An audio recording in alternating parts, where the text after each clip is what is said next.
갑작스러운 가족의 죽음은 그 어떤 것으로도 위로되지 않을 텐데요.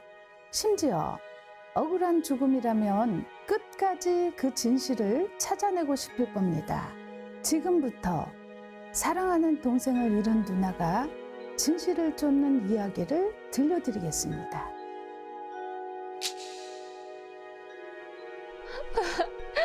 선생님, 제 동생의 억울함 좀 달래주세요.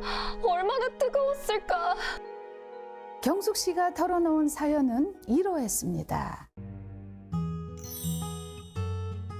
우애가 좋은 남매였던 경숙 씨와 병호 씨는 서로 가까운 곳에 살고 있어 매주 얼굴을 볼 정도로 살갑게 지내던 남매였는데요.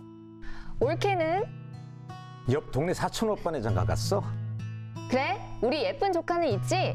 아, 오랜만에 고모가 용돈 좀 줘야겠다. 아이 다 큰 놈한테 무슨 용돈이야. 아들 고모 왔어 나와봐. 하나뿐인 조카는 어느새 직장인이 되었지만 아직도 경숙 씨 눈에는 어린아이 같아 보였죠. 그런데 한 달 전 동생 병호 씨에게 안타까운 사고가 일어나는데요. 아이고야. 어떡해. 수사를 통해 단순 화재 사고가 아닌 누군가가 동생을 둔기로 가격해 쓰러뜨린 후 불을 지른 걸로 밝혀졌는데요. 한 달이나 지났는데 범인이 아직 실마리도 안 보여요, 선생님.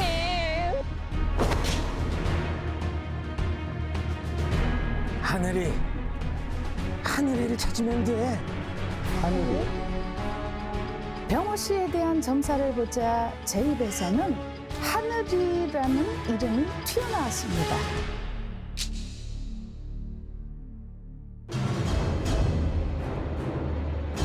사건 이후 처음으로 경숙 씨 꿈에 나타난 병호 씨.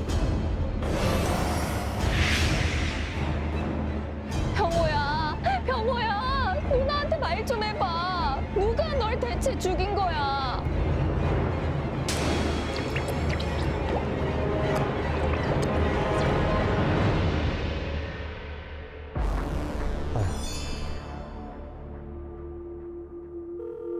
올케, 내가 꿈에서 병호를 봤는데. 형님, 죽은 사람을 빨리 잊어야 남은 사람들이 살아갈 수 있는 거예요. 전 그 얘기하면 마음 아프니까 이런 걸로 전화하지 마세요. 어? 수상한 못되게 얘기하는데.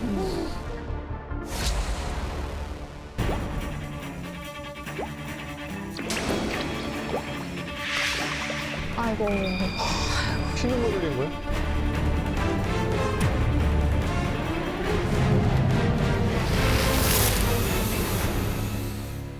다음 날 경숙 씨는 아무래도 병호 씨가 나타난 꿈이 심상치 않은 듯해 올케를 찾아가는데요. 와, 오늘 날씨 좋다. 덩달아 기분도 좋은데? 아이 엄마 요즘 너무 웃어서 주름 생기는 거 아니야?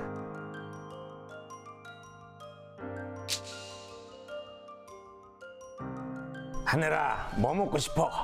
어? 하늘이?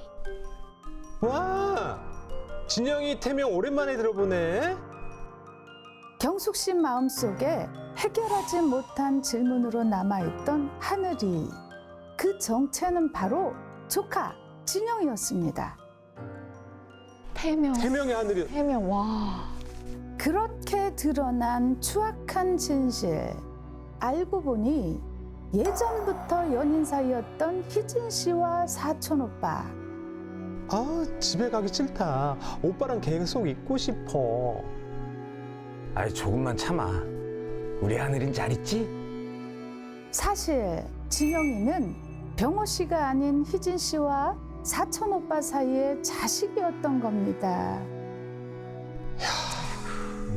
와. 그렇게 병호 씨를 기만하며 만남을 이어온 두 사람은 결국 끔찍한 계획을 세우는데요. 준비는 잘 되고 있지?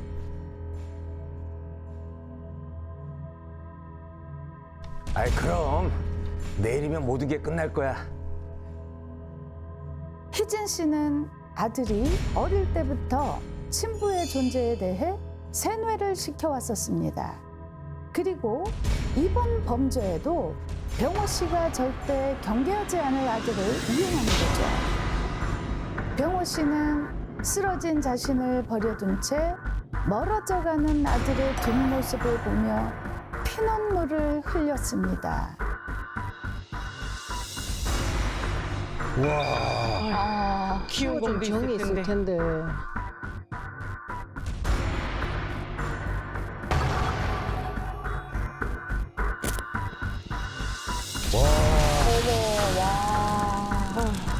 이렇게 인간의 탈을 쓴 악마들의 끔찍한 악행은 하늘이라는 태명에서 시작해 모두 밝혀지게 되었습니다. 얼마 후 전보다 밝아진 얼굴로 신당을 다시 찾아온 경숙 씨.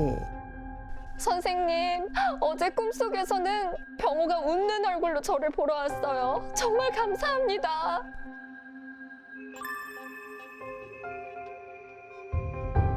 이 이야기를 통해 알 수 있습니다. 다른 사람 눈에 피눈물을 흘리게 하면 언젠가는 반드시 인과응보의 법칙으로 돌려받게 된다는 사실을요. 보통 귀신들이 꿈을 통해 사람들에게 나타나는데 이 꿈이 아니라 현생에서 귀신이 있다고 의심을 좀 해봐야 하는 상황은 무엇인가요? 특정 공간에 가면 우리가 간담이 서늘해진다는 그런 네네네. 말들이 있죠. 뒤에 뭔가가 누군가가 서서 나를 쳐다보고 있는 것 같은데 돌아보면 아무것도 없다. 네. 이런 거는 누구라도 느껴봤을 네. 거예요. 네. 그리고 왠지 그냥 주변이 으스스하다. 이런 거를 느낄 거예요. 실제로 제가 겪은 건데 스위치를 불을 껐다 켰다 합니다. 네. 실제로. 진짜 악귀신들은 오. 불을 껐다 켰다. 제가 키면 다시 끄고요. 오. 제가 끄고 돌아오면 다시 킵니다. 그러기를 밤새 했던 적이 있습니다. 그 영상 속에서 병호 씨는 그 억울함을 표현하기 위해서 피눈물을 흘렸는데 네. 꿈을 꾸다 보면 내 주변에 그 죽은 사람들이 꿈에 나타날 때도 있지 않습니까? 네. 그분들이 보였던 행동 중에 뭔가 그 어떤 주의해야 하는 행동이 있다면 어떤 것들이 있을까요? 대부분 꿈이라는 거는 이제 그 보여지는 그 형상과 그 매개체들이 전달하고자 하는 내용들이 전부 다 제각각이고 굉장히 다양하기 때문에 해석하는 각도에 따라서 다르지만 네. 망자가 꿈속에 나타나서 같이 가자고 손을 끌을 때는 가지 않아야 되고요. 그리고 신발이나 옷을 챙기며 가지고 가자고 할 때도 가면 안 되고요. 그리고 표정이나 안색이 어두울 때도 절대 쳐다보거나 대꾸를 하면 안 됩니다. 그거는 저승사자의 형상과 다름이 없기 때문에 아무리 친한 직계가족이라 해도 그렇습니다. 망자가 음식을 권유하거나 함께 식사를 할 때도 거기에 해당이 된다고 봐야 되겠죠. 네. 그렇기 때문에 꿈에서 망자가 이러한 행동을 보인다면 주의하시는 게 좋겠습니다. 네. 네, 그럼 선생님 영상에 좀 담지 못했던 소개가 되지 않은 비하인드 스토리가 있다고 들었어요. 네. 여기 영상에는 다 표출이 안 되었지만 이 동생을 천도제를 했었어요. 네. 저한테 와서 천도제를 한 번에 하지 않고 세 번에 거쳐서 했는데 천도제를 하면서 영가가 제 몸에 실려서 영가가 병호 씨가 네. 실제로 이러한 관계다라는 거를 이야기해서 알게 된 거예요. 그래서 재수사가 들어갔던 거고요. 왜 그런가 하면 이 병호 씨는 화학 무기를 다루는 교수였어요. 화학 무기를 그 연구하고 관리하시는 그 굉장히 독특한 직업을 가지고 계셨던 굉장히 훌륭하신 분이었는데 그런 위험한 물질을 이렇게 냄새 맡고 만지다 보니까 자동으로 아기를 낳을 수 없는 거예요. 그래서 이분은 5대 독자예요. 그러니까 아예 자기가 총각 때부터 결혼을 해도 자식을 못 낳는다는 걸 알고 있었던 거예요. 그런데 임신을 한 상태에서 결혼을 했던 것도 알고 있었는데 아내분이 속이고 온 것도 알고 있었어요. 알고 있었어요. 왜냐하면 이렇게라도 가정을 갖고 싶었어요. 아내분만 이 병호 씨가 모른다고 생각을 하고 살았던 거죠. 반전에 대단하신 분이. 네. 그러니까 결국은 우리 선생님 말씀처럼 그 진영이가 자신의 아들이 아닌 걸 알고 뒤에 사랑을 쭉 해왔던 거네요. 네, 그러네. 그래서 너무 안타깝습니다. 자신의 아들처럼 너무 많은 사랑을 주었고요. 호주, 멜버른까지 네. 그 유명한 대학을 수석으로 졸업을 시킬 정도로 다 뒷바라지하고. 전부 돈으로 이렇게 네. 유학을 보냈고요. 아, 그러면 안 되는데. 그러니까 그 돈을 보고서 그렇게 됐던 거예요. 그 자식이. 네, 그 자식이 어차피 그 돈이 다 그 아들 거지만 엄마와 사촌 오빠의 계략에서 나온 거예요. 그냥 한 평화로운 가족을 위해서 그냥 아빠가 모든 걸 알고 있었음에도 불구하고 그걸 그냥 네. 조용히 이제 모르는 그렇죠. 척하고 왔던 네. 건데 네. 그걸 네. 이용을 한 거잖아요. 단순한 몇백억이 아니고 어마무시한 돈을 보유하고 있었던 거예요. 친아들은 아니었지만 아들을 사랑하는 아버지 마음이 간절했던 가슴 네. 아픈 사연입니다. 네.